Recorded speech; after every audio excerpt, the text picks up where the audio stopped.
1950s, psychiatrists discovered their next miracle cure. A chemical originally designed to kill parasites in pigs, their new discovery hindered brain function in much the same way as shoving an ice pick into the eye socket. It was an old treatment in a new disguise.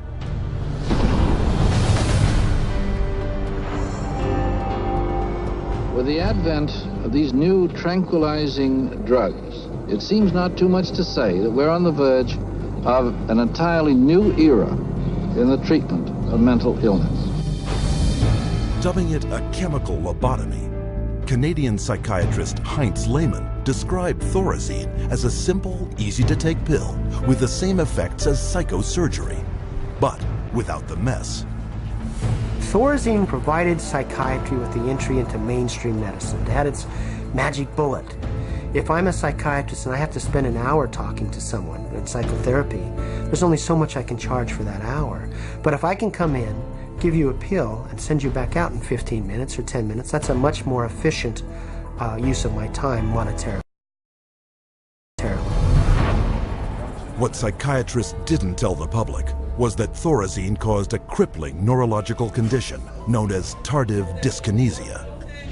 And that's a neurological syndrome where you have muscle twitches, abnormal jerks, which are uncontrolled, and they either last for a long time or sometimes they're permanent. So that's very clear, very well recognized, long-term or permanent brain damage from these medications.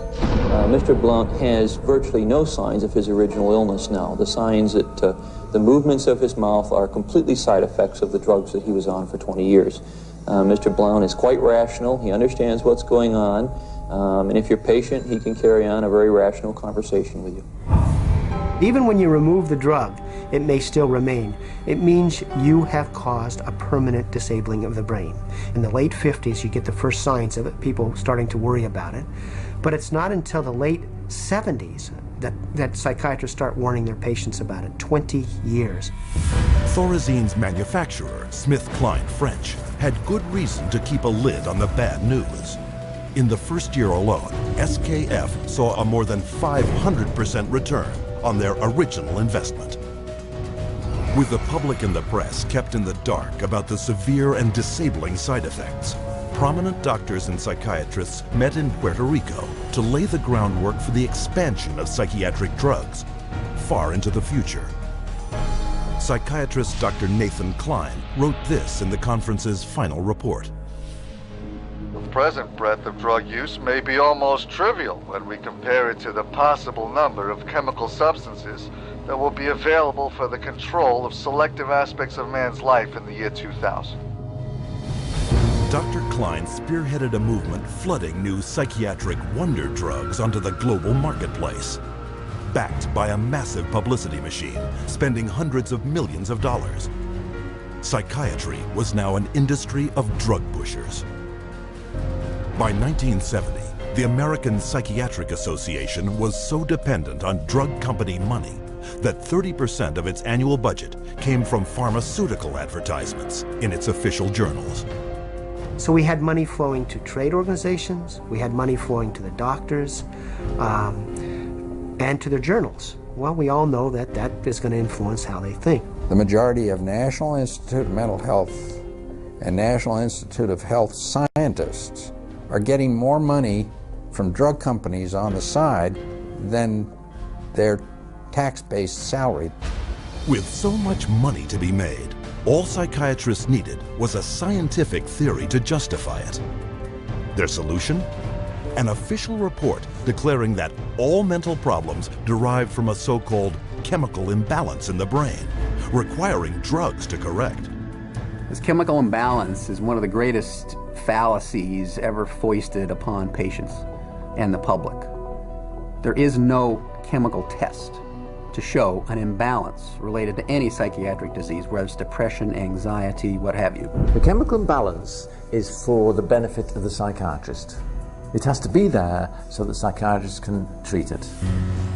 But fraudulent chemical imbalance theories could not hide the mounting evidence of common and terrifying side effects, such as akathisia. Akathisia is like an extreme inner nervous agitation. people describe it as wanting to crawl out of their own skins. And this happens with great frequency, and it is absolutely, totally well understood to be associated with suicide and violence and homicide. After years of these reported side effects and cases upon cases of violence, self-mutilation, and death, in 1991, health experts, legislators, and the public finally forced the FDA to order an investigation. I know with absolute certainty that if Charles had any idea of the side effects of Prozac, he would never have taken it. I had two sons, David Lee, age 8, Billy 16, wife 20 years, all gone. I'll tell you why. After being on Prozac for 21 days, my wife shot and killed both of these two boys right here. She turned the gun to herself and shot herself twice. I took the 9mm automatic, sat down on the bed and put the gun to my head.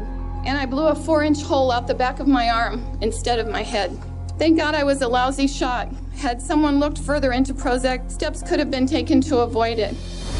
What was supposed to be an unbiased hearing was a panel of psychiatrists, the vast majority with personal financial ties to pharmaceutical companies. They basically couldn't find an expert, a doctor, a psychiatrist, at a leading medical school who basically in some way or another didn't have a consulting agreement, hadn't taken money from the pharmaceutical companies.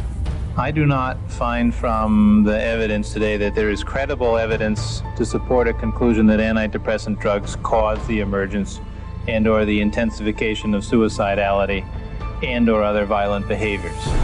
500 deaths, 33 murder cases, and over 20,000 adverse side effects. Would you like to tell me why this drug is still on the market? Is there an alliance, an unholy alliance between the psychiatric community, the pharmaceutical industry, and the FDA? And the answer is yes. This unholy alliance became all too apparent in 1997, when pharmaceutical companies persuaded the FDA to allow them to advertise directly to the public, with psychiatrists providing medical endorsement. And in just 3 years, sales of psychiatric drugs skyrocketed, almost 2.5 times.